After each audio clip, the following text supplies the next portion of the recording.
জয় হিন্দ বন্দে মাতরম বন্ধুরা, আশা করি সকল খুব ভালো আছো। তো বন্ধুরা, নতুন একটি বিজ্ঞপ্তি প্রকাশিত হয়েছে, সেটি তোমাদেরকে শেয়ার করে দেবো। সেটি হচ্ছে জয়েন ইন্ডিয়ান আর্মি কোস্টগার্ড থেকে নতুন একটি ভ্যাকেন্সি বিজ্ঞপ্তি প্রকাশিত হয়েছে।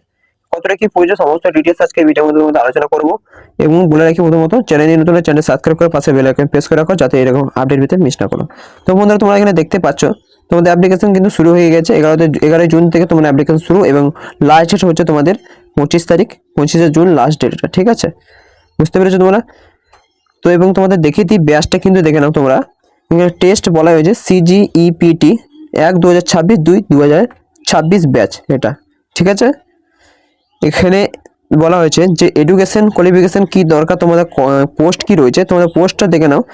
তোমাদের দেখিয়ে দিই, নাবিক জিডি ডিউটি এবং নাবিক ডোমেস্টিক ব্যাচ এবং যান্ত্রিক, এই তিনটি কিন্তু পোস্ট রয়েছে। এই তিনটি পোস্টে তুমি যদি অ্যাপ্লাই করতে চাও, তোমাদের এডুকেশন কি দরকার সেটা তুমি দেখে নাও। এখানে এডুকেশন তোমাদের এখানে বলা হয়েছে, দেখে নাও।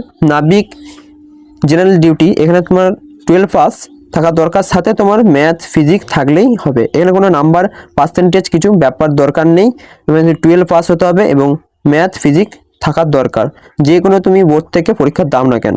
ঠিক আছে, দেখে নাও। তারপরে এখানে বলা হয়েছে, তারপরে হচ্ছে নাবিক ডোমেস্টিক ব্যাচ, তোমাদের এখানে ক্লাস 10 পাস হলেই তুমি কিন্তু যে কোনো বোর্ড থেকে পরীক্ষা দাও না কেন, তুমি অ্যাপ্লাই করতে পারবে নাবিক ডোমেস্টিক ব্রাঞ্চে। ঠিক আছে, যান্ত্রিক এখানে বলা হয়েছে, দেখে নাও। সাথে তোমার যে ITI থাকে ক্লাস 10, যে কোনো বোর্ড থেকে যদি পাস করে থাকো যান্ত্রিকে, যে কোনো বলা হয়েছে এখানে, দেখে নাও তুমি ক্লাস 10 থাকা দরকার এডুকেশন যে কোনো বোর্ড থেকে।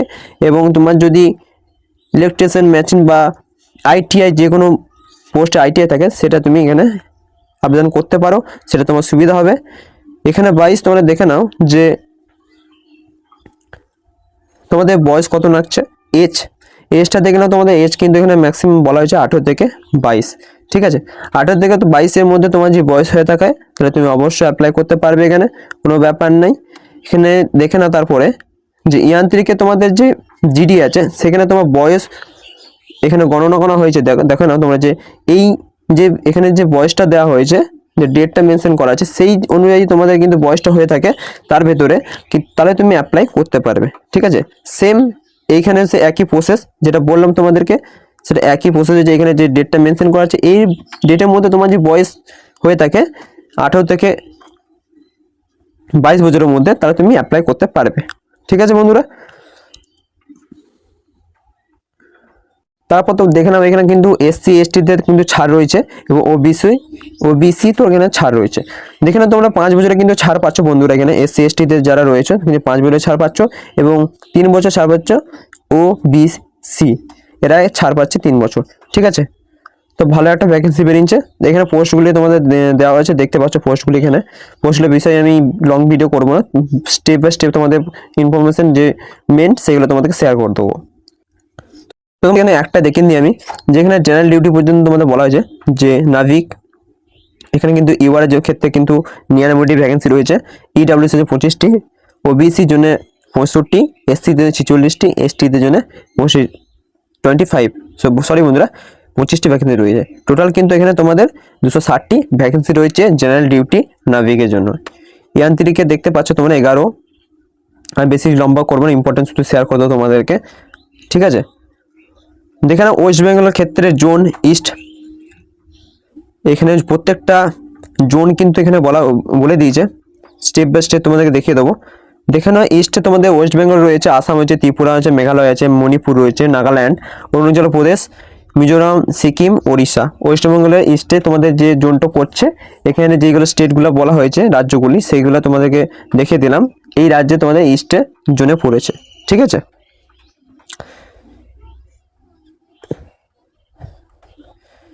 চলো বন্ধু, তোমাদেরকে দেখিয়েছি একটু। এখানে বলা আছে লাইভ ইমেজ, যখন তুমি ফর্মটা ফিল আপ করবে, তখন তোমার কিন্তু লাইভ যে পিকচার দেন, সেটা তোমাকে ফটোটা লাইভ শেয়ার করতে হবে ফর্মটি অনলাইন করার সময়। তোমার বায়োমেট্রিক হবে তারপরে। ঠিক আছে, স্টেপ বাই স্টেপ তোমাদেরকে দেখিয়ে দেবো। চলো আরও কিছু ডিটেলস জানা যাক। তোমাদের ফিজিক্যাল কি হবে সেটাও তোমাদের দেখে দেয়। তো প্রথম দেখে নাও তোমরা, ফার্স্ট স্টেজ কিন্তু বলা হয়েছে এখানে অনলাইনে এক্সাম নেওয়া হবে এখানে তোমাদের। ঠিক আছে, অনলাইনে কিন্তু এক্সাম এখানে নেওয়া হবে, এবং তোমাদের ডকুমেন্ট ভেরিফিকেশন হবে। যখন তুমি অনলাইনে যখন এক্সাম দিতে যাবে, যেখানে তোমার সেন্টার হবে, যেখানে সেন্টার পড়ুক না কেন তোমার কাছে করে, তুমি সেখানে তোমার প্যান কার্ড বা আধার কার্ড, যে কোনো একটা ফটো আইডির প্রুফ সাথে অ্যাডমিট কার্ড তোমরা নিয়ে যাবে পরীক্ষার সেন্টারে, ঠিক আছে। তারপর দেখে নাও এখানে পাসিং মার্ক তোমার বলা রয়েছে। আমি একটা শুধু দেখে নিচ্ছি নাবিক ডিবিতে তোমার এখানে যে বলা হয়েছে সেকশন 1 ইউআর 30 ইডব্লিউএস 27, এখানে পাসিং মার্ক, ঠিক আছে। এখানে পাস করলে 30, ইউআরদের ইডব্লিউএস ওবিসির জন্য 30 লাগবে এবং এসসি এসটির জন্য 27 পাসিং মার্ক, ঠিক আছে। এবং পরীক্ষার ব্যাপারে তোমাদের দেখিয়ে দিই, চলো দেখে নাও। এখানে পরীক্ষা তোমাদের হচ্ছে ম্যাথ আছে, সায়েন্স আছে, ঠিক আছে, 20 নাম্বার, সায়েন্স নেবে 10 নাম্বার, কিন্তু এখানে থাকবে তোমার ক্লাস 10 সিলেবাস থাকবে, ঠিক আছে।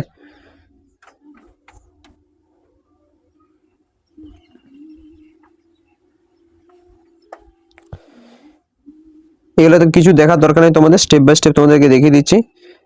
এখানে চলো তোমাদেরকে ফিজিক্যালটা দেখে নিই। ফিজিক্যালের ব্যাপারটা দেখে নাও তোমরা, এখানে ভালো করে দেখে নাও। তো ফিজিক্যাল এখানে কিন্তু 1600 কিলোমিটার রান হবে, এখানে 7 মিনিট টাইম দেবে এবং 20 স্কোয়াড হবে, ঠিক আছে, উঠাক ব্যাটাক, এবং পুশ আপ থাকবে তোমার 10টা। পিএফটি কথার অর্থ হচ্ছে তোমার এখানে ফিজিক্যাল ফিটনেস তোমার এখানে চেক করা হবে, ঠিক আছে। তো বন্ধু তোমাদের বোঝাতে পেরেছি, এবং তোমাদের হাইটটা কত ডাকছে, হাইটটা তোমাদের এখানে বলা হয়েছে, দেখো 157 সেন্টিমিটার কিন্তু তোমার এখানে হাইট লাগবে, 157 সেন্টিমিটার হাইট লাগবে। এবং তোমাদের ছাড় রয়েছে, কাদের কাদের ছাড় রয়েছে দেখে নাও। যারা ডোমিসিয়াল আসাম, যেমন নাগাল্যান্ড, মিজোরাম, মেঘালয়, অরুণাচল প্রদেশ, সিকিম, মণিপুর, ত্রিপুরা, গড়বল, সিকিম, এই সমস্ত যেটা স্টেটে রয়েছে, তোমাদের কিন্তু 157 সেন্টিমিটার থেকে 5 সেন্টিমিটার কম লাগবে, ঠিক আছে, হাইট। বুঝতে পেরেছো তোমরা। চেস্টের ক্ষেত্রে এখানে দেখে নাও, চেস্টের ক্ষেত্রে তোমার যদি 50 থাকে নর্মাল চেস্ট, কিন্তু তোমাকে 5 সেন্টিমিটার ফুলিয়ে তোমাকে 55 করতে হবে, ঠিক আছে। ওয়েট তুমি দেখে নাও, ওয়েট কিন্তু তোমার যে 50 থেকে 55 বা 40 থেকে 50 ওয়েট থাকলে তুমি এখানে ফিট হয়ে যাবে। হিয়ারিং বলা হয়েছে, চুল কীরকম থাকবে, তোমার চুল নর্মাল থাকলেই তোমার চলে যাবে, ঠিক আছে।